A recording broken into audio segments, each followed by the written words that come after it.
పశుపతినాథ ఆలయం నేపాల్ దేశం కాఠ్మాండులోని బాగ్మతి నది తీరంలో ప్రసిద్ధమైన హిందూ ఆలయం. ఇది ప్రపంచంలోని ప్రాచీన శైవ క్షేత్రాలలో ఒకటి.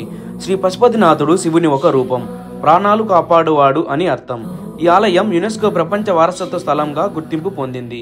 పశుపతినాథ ఆలయంలోని శివలింగం అత్యంత ప్రత్యేకమైనది. దీనిని చతుర్ముఖ శివలింగం అని పిలుస్తారు. ఈ ముఖాలు శివుని 4 ముఖ్య లక్షణాలను సూచిస్తాయి: సత్యోజేత, వామదేవ, అఘోర, తత్పురుష.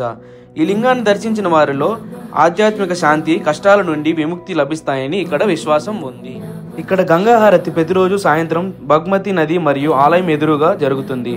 అర్చకులు దివ్యజ్యోతులతో, వెదురు కంచాలు మరియు గంటలతో హారతి సమర్పిస్తారు. హారతి సమయంలో భక్తులంతా ప్రదర్శన చూసేందుకు పెద్ద సంఖ్యలో తీరానికి చేరుకుంటారు. ఓం నమ శివాయ జపం హారతికి ఒక దివ్య అనుభూతిని కలిగిస్తుంది. ప్రత్యేకంగా ఈ ఆలయం బాగ్మతి నది తీరంలో పితృకార్యాలు, పిండ ప్రదానం వంటివి సంప్రదాయాల కోసం ఈ నది కీలకంగా ఉంటుంది.